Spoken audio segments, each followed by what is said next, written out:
Je me suis lancée après la Covid en tant qu'indépendante. Je suis consultante dans les entreprises, dans tout ce qui est qualité de vie au travail. Je suis formatrice dans des campus universitaires, dans des organismes de formation et aussi dans des écoles de naturopathie. Et j'ai un troisième métier qui est thérapeute. Donc j'accompagne les gens dans tout ce qui est gestion du stress et dans tout ce qui est confiance en soi. Et j'ai choisi de me former avec Yogist parce que je voulais pouvoir accompagner les entreprises dans tout ce qui était prévention des troubles musculo-squelettiques.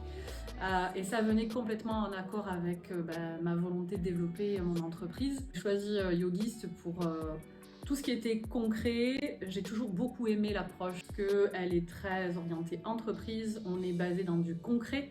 On ne parle pas de chakra, il n'y a pas de tapis. Et c'est très parlant pour moi pour être au plus près des entreprises et pouvoir accompagner tous mes futurs clients dans cet aspect de gestion du stress et des douleurs diverses et variées que les salariés peuvent connaître.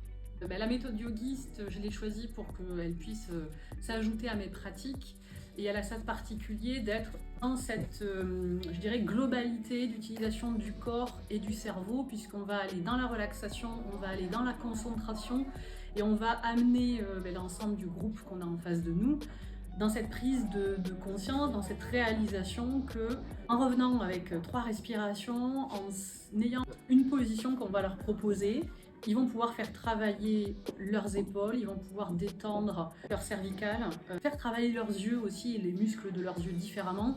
Et ça, c'est avec moi en ayant plutôt une orientation un petit peu tertiaire, dans l'IT, avec un public dans l'informatique, qui n'a pas du tout cette connexion au corps, ou très peu.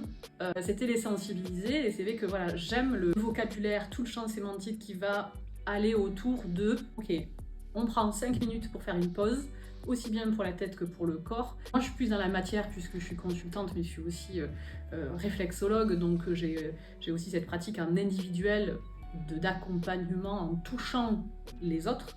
Mais là, c'est une méthode qui me permet de toucher déjà du collectif et d'appréhender cette globalité corps et mental et d'avoir surtout cette approche qui va, je pense, être dans cette relation à la gestion du stress et à l'accompagnement des équipes. Créer des pauses et des rituels peut-être managériaux un petit peu différents qui sont pour moi vraiment d'actualité.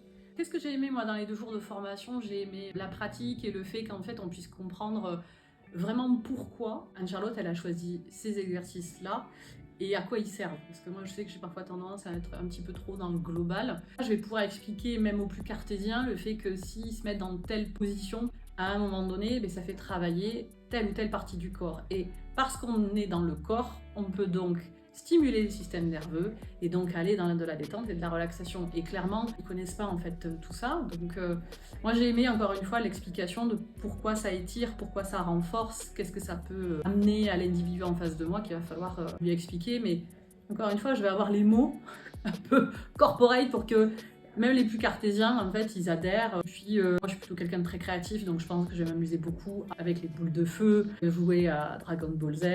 Je vais amener peut-être plus d'humour, parce que c'est un peu comme ça que je fonctionne aussi. Et puis d'avoir plein de choses à mettre dans sa besace, quoi. Il me tarde un peu l'accès aux différentes vidéos pour les avoir toutes en tête et d'avoir un maximum d'outils. Et qu'est-ce que j'aimais le groupe, c'est l'équipe aussi qui est très cool, le fait qu'on ait mangé tous ensemble. Enfin, ça fait du bien pour mieux appréhender aussi le après, le comment on fait, tout ça, quoi.